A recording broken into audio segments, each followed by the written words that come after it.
All right, ladies and gentlemen, joining me on the line as he does quite often. Ladies and gentlemen, Jon Schaeffer, the sports director from We Are Iowa Local 5. Hey, buddy, what's going on? Hey, how's it going, B-sox? I'm a little stunned right now. I'm driving by a golf course, and, there are people golfing right now, and it's December 1st. What the heck's going on? I had to run over to the Wolves the other day, and Ryan, I think he's president or whatever. The first thing he says, we should be out golfing. I'm like, I don't disagree with you. So, No, not at all.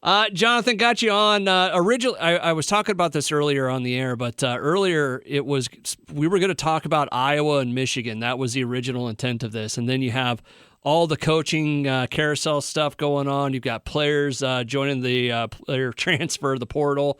And then I want to start out with this because it's just sad. Jaime Pollard's letter to Cyclone fans this morning really hit home. Yeah, he announced that he's battling testicular cancer. Obviously, cancer sucks. Let's just put it that way. Yeah. No ifs, ands, or buts about it. But, for a guy that is dealing with a lot, right now, just add it to the plate, I guess, and certainly puts things into perspective that, the grand scheme of things, the coaching carousel probably matters very little in his world right now. Sure he cares about Matt Campbell, but, he cares more about his health and being there for his family. And so, prayers to him in his battle against that. It sounded like in the letter that things were kind of on the, he still has some treatment to do, but it sounded like things were on the up and up, right? Yeah, it sounded like, he's getting it handled. It sounded like they caught it somewhat early enough and that they can treat him. And, he's a guy that's been through a lot, though. You got to remember he dealt with some heart ailments, heart disease stuff a couple of years ago. He's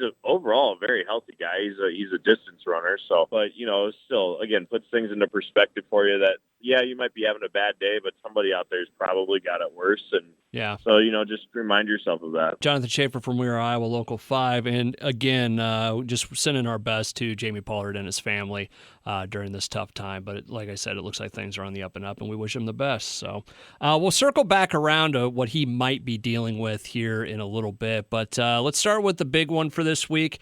The game that I don't think anybody really planned on seeing, Michigan and Iowa hooking up for the Big Ten championship. If you would have said that at the beginning of the year, people probably would have said, okay, Iowa, I could see that. Michigan, though, I don't think anybody saw that, right? Yeah, Michigan, Harbaugh's always had the monkey on his back, which is beating Ohio State. Never done it, right? And so you're sitting there saying Ohio State's got to be the front runner. Look at the year they had last year. Then they lose to Oregon, and you're like, all right, it's one fault, but, no one in the Big Ten is going to be able to compete with them if they get healthy and back on track. And, yeah.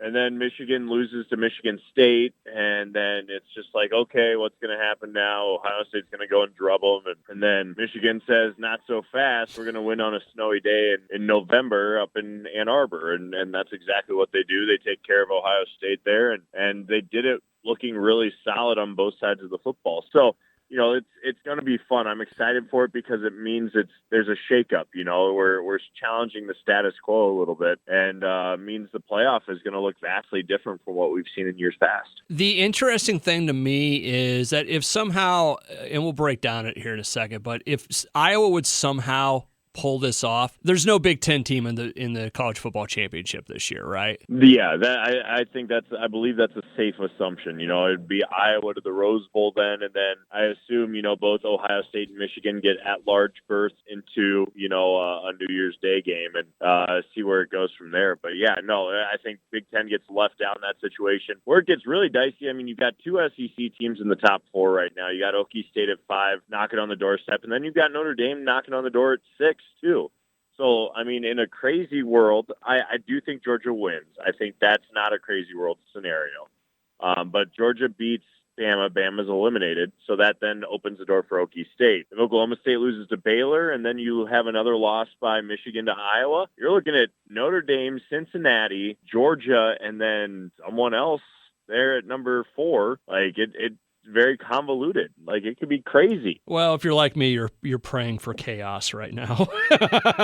just a little bit, and what's funny is after they lost to Purdue and Wisconsin, I put it out there. I said, look, the path to the Big Ten West still isn't that scary for Iowa. They just have to win out, and Wisconsin has to lose a game, right? And everyone's like, oh, there's no way they win out. And And I'll be honest, I didn't think there was any way that Wisconsin would lose to Minnesota, but here we are. Yeah. And Iowa kind of backs into that Big Ten West title by themselves. And just goes to show that the importance of your week 1 and week 2 are just as much a factor as your final 2 weeks of the season, because Wisconsin lost 2 early season games to Big Ten opponents, and it cost them drastically. It's interesting. Well, who was it? Was it Kirk that said at some point you just have to play the games that are scheduled and just, go from there? I think because it always seems like Iowa, when they do well, it's because of something like this. Or people saying, "Oh, well, they didn't play anybody during the year," and it's like, well, you still have to play a game, right? And it's not Iowa's fault that the Big Ten West might be a little bit down this year. And yeah, sure, they lost to Wisconsin, and sure,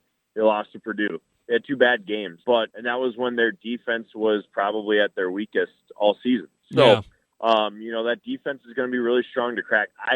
It's hard not to pick Michigan to win this game. Do I think Iowa covers? Maybe. But, man, Michigan's defense and offense are both top 25 caliber. That defense is scary, scary good. So it's going to be a challenge for sure. You know what's interesting about it, though? If you look over the history of Iowa versus Michigan, Iowa usually, no matter where Michigan's ranked, Iowa usually plays Michigan pretty well. Yeah, 2016.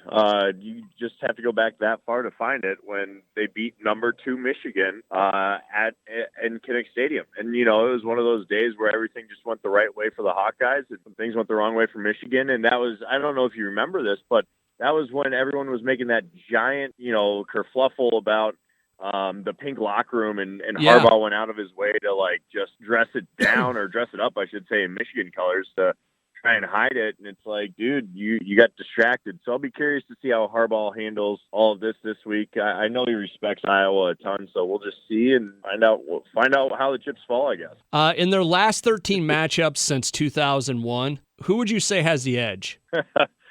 My guess would be Iowa has the edge over Michigan since 2001. Yeah, 7-6. They've pretty much split since. Yeah, I mean, it's not surprising. Kirk Ferentz has drawn up a really good game plan against them typically, and this is another situation where they do that. Spencer Petras is going to be your starting quarterback. I do think we see some Alex Padilla, though. I think it's kind of turned into a 2-quarterback system over there for the rest of the season, because Padilla's got the legs. Petras has the decision making, and we'll just kind of see what shakes out. I think, you got to get the run game going with Tyler Goodson. If they don't, then it's going to be a really long day. Hey, real quick, Petras during Nebraska, he looked better than he had in a while, right? Yeah, and I think part of that is he's got some pressure on him. That starting job was his, and, Alex Padilla comes in and kind of takes it from him after an injury, and that puts pressure on a guy. So I think he started realizing, I've got to start taking some shots, making faster decisions, and make some things happen. Otherwise, that's Alex is going to come in and take my spot again, and that's not what he wants, clearly. And so it'll be interesting to see just kind of that dynamic again this upcoming week. I keep wondering if he got injured during that Penn State game, Petras. I think he did. He was banged up a little bit during the Penn State game for sure. I mean, his accuracy went down from there, and I think defenses figured him out a little bit. But, I think he was dealing with some ongoing issues. I mean, it's a long season for these guys. You got to remember, we're not talking about the COVID year where they had 3 bye weeks in there. Yeah. Or I guess Big Ten didn't really have that, but it's a long year, and quarterbacks take a beating, especially when you're running the ball a little bit. And so, yeah, I think he had some stuff. I think the rest was probably good for him. And then, the defense did what the defense does and took care of the rest of it. How awesome was the last half of that Nebraska game? Oh man, if you're a betting man like some people I know, they were sweating hard for that one, man. It was you go down 2 scores and you're like, man, this offense is not going to be able to move the ball whatsoever. What are we doing? And then the special teams comes up, the defense comes up, and Nebraska just melts from the inside out. And there's nothing better to watch than Scott Frost just not know what to do. It was beautiful. All right, so with Iowa, Michigan, the game is set for this Saturday, 7 o'clock. What do you think's going to happen? Your guess is as good as mine. I have no clue. Let's just put it at that. I have zero clue what is going to happen in this game. I just know it's hopefully going to be an entertaining one. Let's hope for that. I think it's going to be one of those things where if Iowa can come out and survive like the first half, to not get blown out of the water by the second quarter, if they can get to that point, you got to think they got a chance. I think they get there. I think, don't count Iowa out unless they're down by 30 in this game. All right, maybe 21. Don't count them out if they're down by any more than 21 or any less than 21. But, it'll be interesting to see what shakes out. I think they dial up some good schemes. I think that defense will keep them in this game. I'll just be curious to see if they can create the turnovers against a very efficient Michigan team. Either way, Hawkeye fans cannot complain. You know what? Usually, I remember the last time they were in the championship game against Michigan State, and it's like, wow, you kind of feel it all week. And this week, it's like, well, they got nothing to lose at this point, And that makes them a dangerous team. And don't forget, Michigan is going to have some drop-off. I mean, that Ohio State game was emotionally taxing. Yes. Right? And so there's always a drop-off. There's always a little bit of looking ahead. There's always a little bit of buying into your own hype. If you think about it, Michigan's now buying into the fact that they're a one-loss team and they're a win away from being a playoff team. And that's someplace they've never been before, and they couldn't be more ecstatic about it. But at the same time, you've got to realize, that this is still a good Iowa team that can and might possibly beat you. Hey, real quick, let's play the what-if game for a second. Let's say they win, and it doesn't really matter what happens, with the bowl game or where they go or whatever, but let's say they win the Big Ten championship. Does Kirk call it a career after that? Go out on a horse? No. No, I don't think so. I think he's a lifer, man. He's going to keep doing this until he's dead. I don't see him doing that at this point because this team's only going to be better next year. The secondary drops off a little bit, but this team only gets better next year. So, all right. I was thinking about that last night, whether or not this might be the time. He's like, you know what? It's a good place to go out. Got a championship and whatever. But yeah. Jon Schaeffer from We Are Iowa Local 5 joining me. So you're not making a prediction? Let's go Michigan 28, Iowa 2020. 28-20. All right, you've been wrong on every prediction you've ever done on this show. Tell me about it. So Iowa fans better hope I'm wrong again. Iowa wins by a million. There you go. Iowa wins by 40, and Jim Harbaugh has the biggest meltdown you've ever seen in a press conference. Oh, that'd be awesome. Jonathan Schaeffer from We Are Iowa joining me right now. Over on the other side of things, the big news the last couple of days really has been the coaching changes because you get coaching changes this time of year in college football, but not shocking ones. We've had 2 shocking coaching changes within the last 5 days. Yeah, and I think that it's the nature of the beast in the sense of you look at the jobs that were open this year, and you'd be hard-pressed to find a year where you've had this many marquee programs, this many marquee big-name programs available for coaching vacancies. USC, Notre Dame now, but then you've got Florida. You've got all these big-time schools that have a lot of money to shell out for the top-end talent, and here they are. They go and get Lincoln Riley, paying him, 110, and then after tax it's like 55. But I think the biggest shocking move was Brian Kelly to LSU, just because I get LSU is the SEC.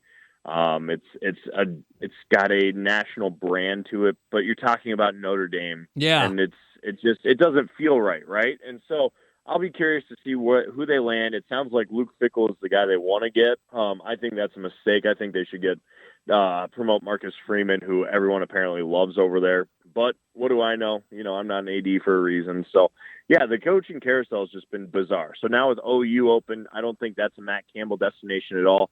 I think if there was one job he did leave for, it would have been Notre Dame. But then again, he seems to be pretty committed. So it's, he continues to prove us skeptics wrong, and I'm okay with that. Who was it a couple years ago that they were talking about?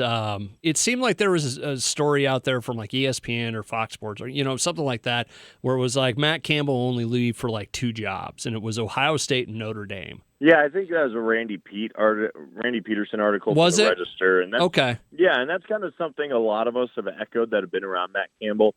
He's a Midwest guy. He's an Ohio guy, grew up an Ohio State guy. So I think, if that job ever comes open and he gets offered, that'd be the one he leaves for. Notre Dame, maybe. I don't, again, it's a Midwest brand. But at the same time, Matt Campbell is anything but name brand, and so it'd be interesting to see what he does. And he's certainly earned the right to be in the coaching conversations for these carousels, that's for sure. So no chance he leaves, or very minimal? In my opinion, I don't think he's leaving. I think it'd take Ohio State. There's some fear that Penn State would draw him away. Maybe I don't. Franklin's locked in for 10 years, so that's not going to happen now. So it's just all pretty interesting, but whatever. You say that, but Brian Kelly is leaving Notre Dame of his own accord, and Lincoln Riley ditched Oklahoma. Yeah, I don't think anything's off the table at this moment. Well, and you gotta look at backstories a little bit too on this one, and the fact with Lincoln Riley is OU kind of stabbed him in the back by jumping to the SEC, and I say that because OU is the top dog of the Big 12. Why would you shake that up? I get there's money there, but you're going to go to the SEC and be a middle-of-the-pack team. Like, you're not going to be the top dog. You're not going to be the one calling the shots. And a lot of it was done behind the scenes, behind Lincoln Riley's back. And so it's kind of fitting that he goes behind their back and says, F you, I'm going to go over here to USC and take the big paycheck. And then Brian Kelly is very much he spent 11 years at Notre Dame. Notre Dame not being in a conference has been detrimental to their opportunities for college football playoff. They have to be near perfect, if not perfect. Whereas if you go to the SEC, yeah, you've got to be close to perfect, but you've got some clout to your name. Yeah. If you go win a conference championship, that's going to give you an automatic playoff berth unless you have 4 losses, right? And so, it makes sense in that capacity. This whole thing where he addressed the team for 2 minutes yesterday, what a coward.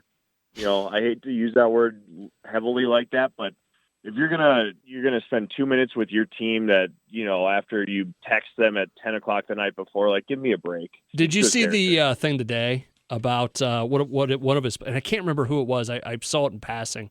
He had a statement at the USC deal where he goes, "This is going to be the mecca of college football." And Lincoln Riley. Yeah, I saw that. And then one of his players retweeted and said, "Yeah, he told us that last week." Yeah, he just said that to us last week. How fitting. Yeah. I go back to Matt Campbell for this because throughout the last couple of years especially, we've asked him, what do you make of the landscape and blah, blah, blah. And he's, there have been multiple times where he's sat there and said, are we doing right by these 18 to 22-year-old young men and women in college athletics? I don't know. You look at the way things are handled and, there's too much money in it and all this stuff. And it's really fascinating to see a coach who's got success, who's part of these rumors, say stuff like that because, he's kind of a product of the system, but he's so counter to the system. It's interesting. So I'll tell you this right now. If either one of my sons ever said they were going to go play college football and Campbell could be their coach, I'd have no problem with it. And the one reason, it's not the wins and losses or anything like that. It's how he treated his seniors this past weekend during senior day up at Jack Trice. I mean, that was really fun to watch him and how he celebrated with them. Yeah, and I take it you watched my video, B-sox. Was that mine you checked out? Probably. So Campbell, you're the only one I pay attention to. There are no other news agencies in the city of Des Moines. Well, there you go. Yeah, I mean, it was emotional to see Campbell get emotional. He's so tied to these young men, and you see it every class, and it's something I've seen. I saw it back in year 1 and year 2 that he got emotional because he cares about these guys. He loves these young men as sons. He wants to send them out into the world as better people. He could care less about the football aspect. Yes, he wants to win. Absolutely. But at the end of the day, his biggest win, it comes in his young men that he puts through this program for 2 to 4 years, going out into the world and doing things and making an impact. And to him, that's the bigger victory that matters more than anything that happens between the sidelines, and so that's what you want a coach to care about, and you don't want him to just say it. You want him to be truly about it. And now we're going to get news that he's leaving Iowa State or something today. No. I don't think it's happening. You never know, but I don't think it's happening. I don't think so either. If I was telling my buddies this, if he was going to leave, it'd be this year. If he doesn't leave after this year, he's going to be there for as long as he wants to be. Exactly. Yeah, I'd agree with that notion. All right, Jonathan Schaeffer from We Are Iowa Local 5. We'll wrap things up. As we do head into the championship weekend, any crazy other predictions you think are going to happen? Anything really stand out to you? I think Oklahoma State beats Baylor. I think Bama loses to Georgia, and I think so. I think that makes us our playoff will be Georgia, Michigan, Cincinnati, Oklahoma State. That being said, I think we see the two semifinal games as Georgia, Cincinnati, and Michigan, Oklahoma State. I hate you. That's my prediction. I wouldn't mind some mass chaos. I'd love to see Notre Dame make the playoff, just to spite Brian Kelly and what he did. You can hope for that too. But yeah, I think we get a Final Four that we haven't seen before, and that's exciting. Nice. Jonathan Schaeffer from We're Iowa Local 5. We'll have your links at the bottom of the page, man. All righty, have a good one.